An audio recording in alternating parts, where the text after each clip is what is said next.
Income Tax 2020. Schedule C.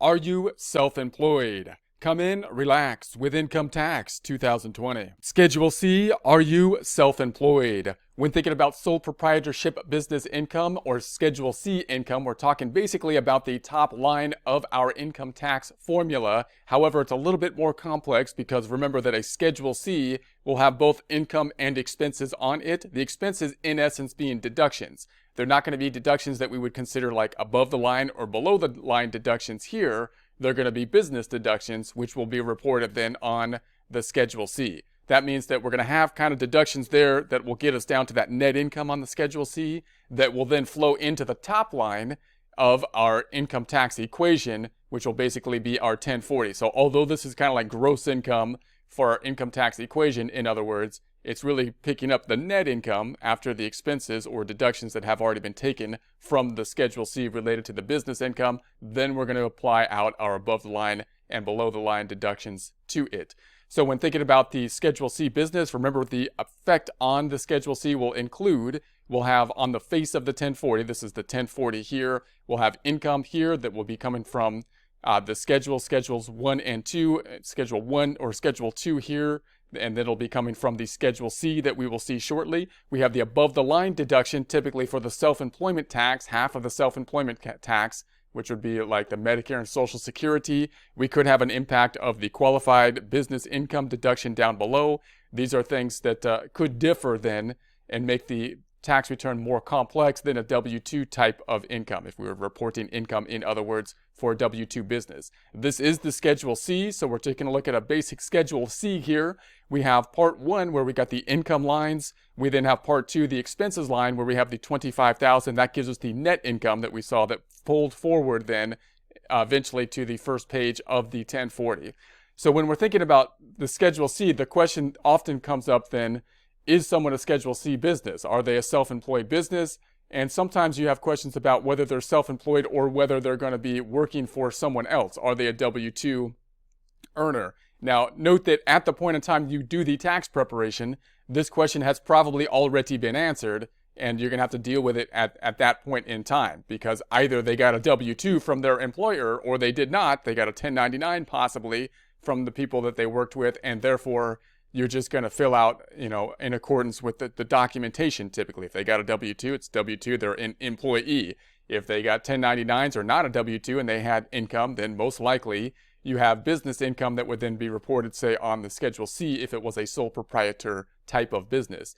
But some people will often ask questions from a planning perspective, and you might have situations where someone has a choice in their career as to what they want to do. And there's certain industries where there's kind of questions or leeway in terms of when someone is going to be self-employed and when someone is going to be a W-2 employee as opposed to self-employed. And oftentimes there's people that if they have that kind of choice, they're leaning towards the Schedule C oftentimes, because the Schedule C allows these business expenses, which can be a huge thing. Meaning, if you had business expenses and you're a W-2 employee and then you had things that were not provided by the employer, you paid for them yourself, in other words, you're less likely to get a tax benefit, a deduction from them, even though you use them in order to generate revenue.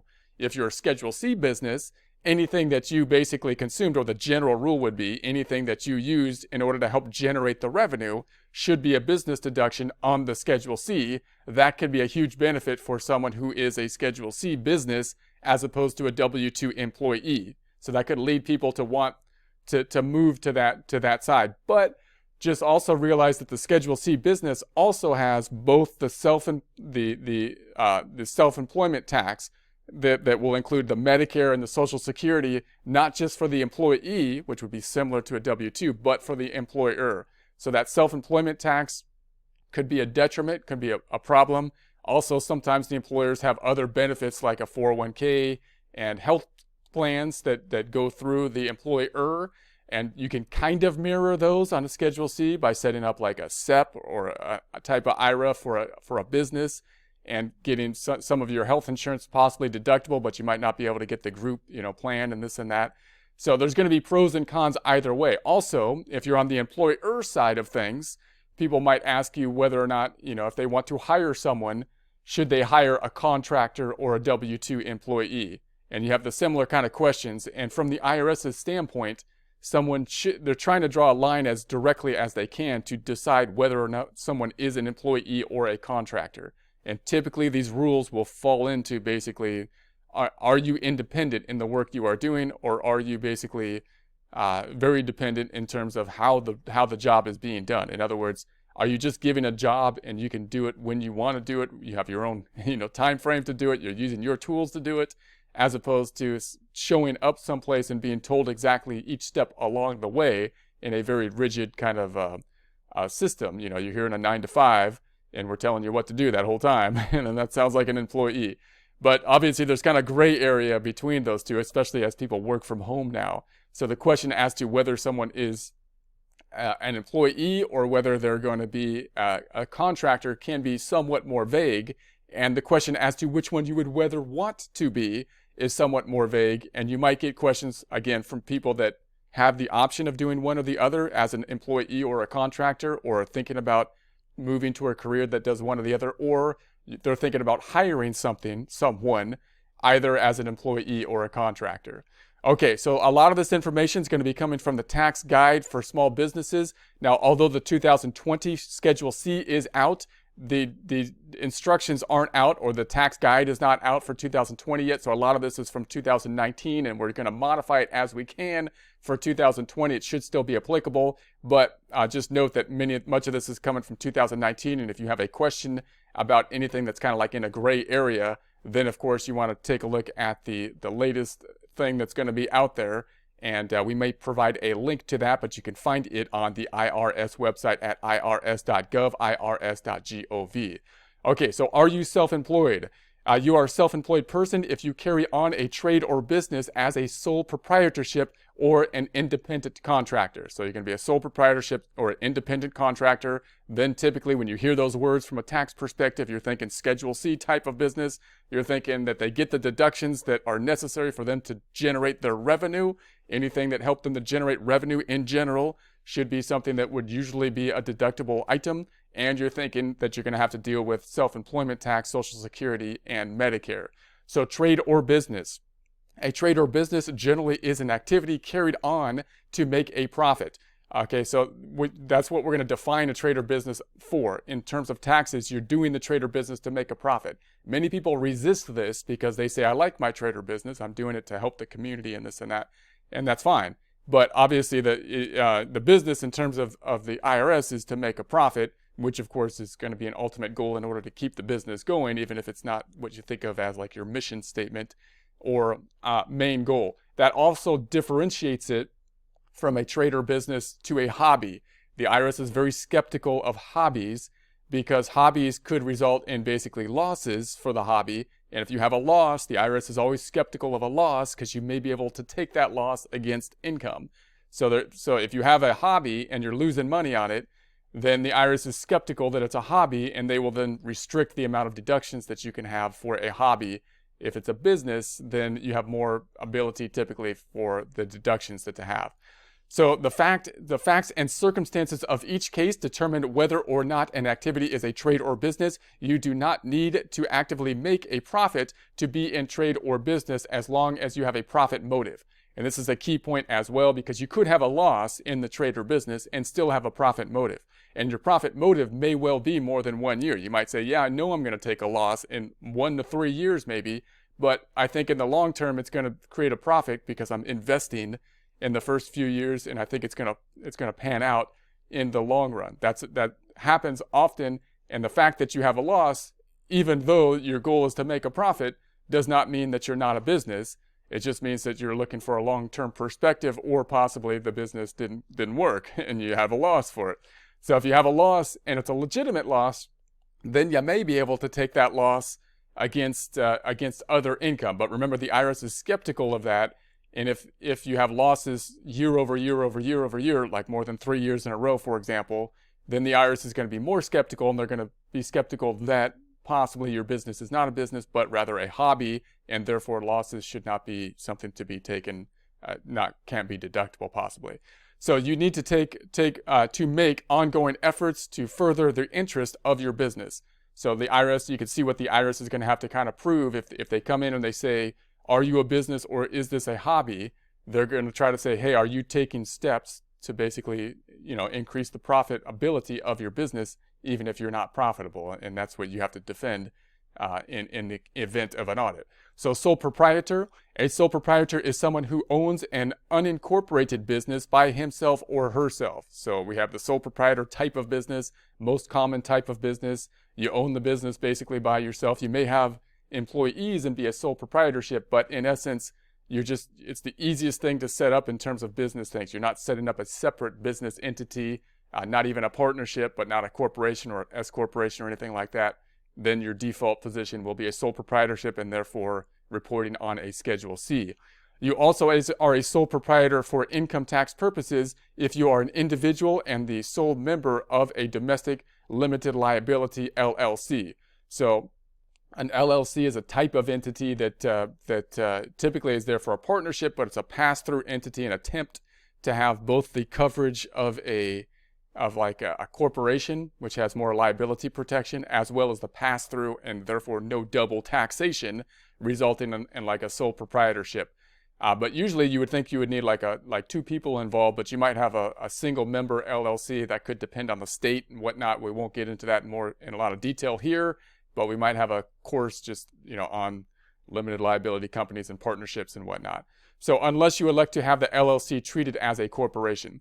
So independent contractor, people such as doctors, dentists, veterinarians, lawyers, accountants, contractors, subcontractors, public stenographers, or auctioneers who are in the independent trade business or profession in which they offer their services to the general public generally are independent contractors. So when you're thinking independent contractor, then you're thinking, once again, someone who is hired for a job, but not typically as an employee, but rather as a contractor. Therefore, the person paying them will not be issuing them a W-2, but possibly will, depending on the circumstances, issue a 1099 to them.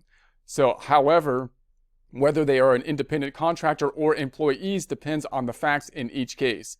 So you can't just basically look at the industry and say, well, I'm in this industry, I'm an accountant or something like that, and therefore I'm an independent contractor. Well, no, if you work 9 to 5 in one particular office for one particular client that tells you what to do for every day, then you're probably an employee at that point in time. And that's what the IRS would probably determine, because you no longer are basically doing a job. You're kind of being told, more like an employee what to do, during each day. You don't have a job and have the freedom to do it when you're going to do it, but you're doing a job, and you're being told basically how to do it and the timing to do it, and as you go. So those are kind of the factors that'll be involved with this determination. So the general rule is that an individual is an independent contractor if the person paying for the work has the right to control or to direct only the result of the work and not how it will be done.